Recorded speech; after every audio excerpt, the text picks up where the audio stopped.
আসসালামু আলাইকুম। আমি আসমাস লাইফস্টাইলে আরও একটি নতুন ভিডিও দেখার জন্য আপনাদের সবাইকে স্বাগত। কেমন আছেন সবাই? আশা করছি কাছে দূরে দেশ ও দেশের বাইরে যে যেখান থেকে আমার ভিডিওটি দেখছেন বা শুনছেন সবাই সুস্থ ও ভালো আছেন। সবার সুস্থতা কামনায় শুরু করছি আমার আজকের ভিডিওটি শুরু করেছি সকাল থেকে। রান্নাবিহীন দিনে আমি যে কাজগুলো করেছি তাই আপনাদের সাথে শেয়ার করব। আশা করছি ভালো লাগবে। আজকে হচ্ছে পবিত্র শবে বরাত। সবার জন্য অন্তরের অন্তরস্থল থেকে দোয়া ও ভালোবাসা। সকালবেলা বাচ্চারা স্কুলে যাচ্ছে, তাদেরকে নাস্তা দিয়ে টিফিনটা রেডি করে দিয়েছি। তারপর পরে আমি হালকা পাতলা কিছু কাজ গুছিয়ে নিব। এই তো পেঁপেগুলো নিয়ে আসছিল 2 দিন ধরে, বলছিলাম গ্রেট করে রাখবো। রমজানের মধ্যে সেমাই করে খাওয়া যায়। এরকম সেমাই কে কে খান আপুরা কমেন্টে আমাকে অবশ্যই জানাবেন। পেঁপেগুলো ছিলে নেব, তারপরে গ্রেটারে গ্রেট করে নিব। একদম গ্রেট করে নিলে ভালোই লাগে। নারকেল কোড়ার যে আটা আছে সেটা দিয়ে কোড়ালে আমার ভালো লাগে না, সেজন্য পেঁয়াজ রসুন গ্রেটারে গ্রেট করে নিব। আগে প্রথমে পিলারের সাহায্যে ছিলে নিয়েছি, ভালো করে ছিলে নিতে হবে। আর হালকা পাতলা থাকলে সেটাও ছিলে নিব আমি, না হলে পেঁপের যে একটা খাড় থাকে সেটাতে দুধের মধ্যে দিলে দুধ ফেটে যায়। আমি গ্রেটারের যে ছোট অংশ আছে সেটা দিয়ে গ্রেট করে নিয়েছি। আপনারা যে যার যার পছন্দ অনুযায়ী গ্রেট করে নিতে পারেন। আমার বড় বড় করে গ্রেট করলে ভালো লাগে না খেতে, তাই আমি ছোট করে নিচ্ছি। এরকম পেঁপের সেমাই লাউয়ের সেমাই আমরা করে খাই রমজানের মধ্যে, ভালোই লাগে। তো এরই মধ্যে একবার খাবো, তো ফ্রোজেন করে রাখবো। এই কাজটা কিন্তু অনেক বিরক্তিকর লাগে। গ্রেট করা, নারকেল কোরানো, এগুলো সবই বিরক্তিকর একটা কাজ। এগুলো করা থাকলে খুব সহজে সেমাই তৈরি করা যায়। গ্রেট করার পর একটু গরম পানিতে ভাপ দিয়ে দিব। তো পেঁপে লাউ এগুলো একটু ভাপ দিয়ে রাখলে সেমাই তৈরি করতে খুব ইজি হয়। রমজানে মনে হয় এগুলা খেলে শরীরটা মনটা একটু ঠান্ডা থাকে, তো তাই জন্য একটু রেডি করে রাখতেছি। ভাজা পোড়া খাওয়ার পর একটু মিষ্টি খেলে ভালোই লাগে। তো এদিকে আমি ভাপ দেওয়ার পর ছাঁকনি দিয়ে ছেঁকে পানিগুলা ঝরিয়ে রাখবো কিছুক্ষণ। পানি ঝরে গেলে জিপার প্যাকেটে করে ফ্রিজে রেখে দিব।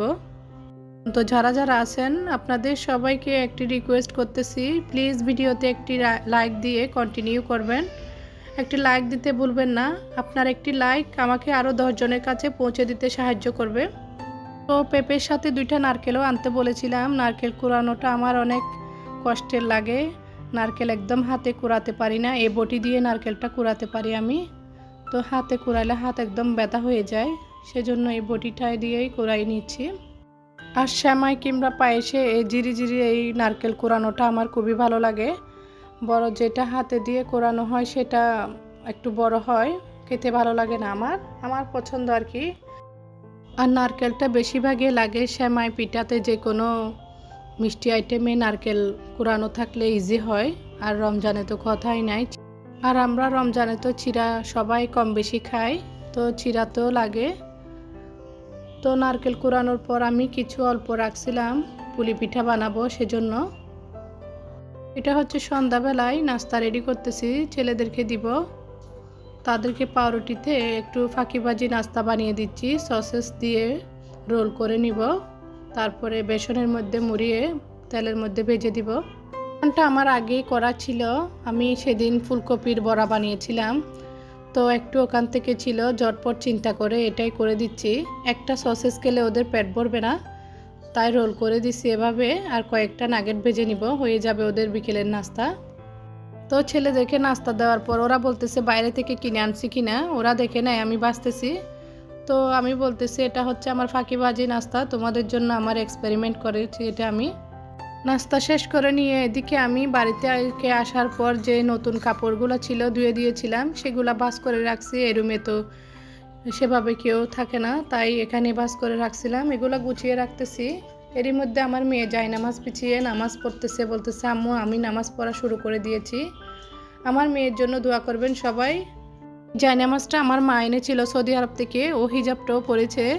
ওর দিকে যখন আমি ভিডিওটা ধরেছিলাম ও পালিয়ে গেছে, লজ্জা পাচ্ছিল আর কি। মাশাআল্লাহ বলবেন আমার মেয়ের জন্য।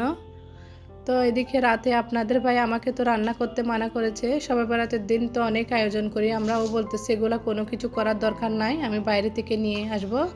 তো আমাদের চিটাগংয়ে অনেক আয়োজন করে, রুটি বানানো হয়, চালের রুটি। আর মুরগি লাউ দিয়ে, মুরগির হাড়গোড় দিয়ে রান্না করে চনার ডাল দিয়ে, তো খুবই মজা লাগে। তো আমার মা ফোন দিয়ে জিজ্ঞেস করতেছে আমি রান্না করেছি কিনা। চিটাগংয়ে তো এটা একটা রেওয়াজের মতন হয়ে গেছে, কিন্তু খাওয়া দাওয়া এটা একটা বড় বিষয় না। বিষয় হচ্ছে নামাজ কালাম নিয়ে ব্যস্ত থাকা এই দিনটাতে। তো আল্লাহ সবাইকে বোঝার তৌফিক দান করুক। আপনাদের ভাইয়াই তো রাতে আমাদের জন্য তেহেরি করতে গিয়ে, এটা একটা নতুন রেস্টুরেন্ট, এটা থেকে আমাদের জন্য তেহেরি, মোরগ পোলাও এগুলা নিয়ে আসছে। আমার বড় ছেলের জন্য একটা কাচ্চির প্যাকেট নিয়ে আসছে। ভাতের সাথে জুস তো থাকবেই, তো সাথে তরল দুধের প্যাকেটও নিয়ে আসছে। তো আমরা খাবার এনজয় করতে থাকি। সবাই সুস্থ ও ভালো থাকবেন। আল্লাহ হাফেজ।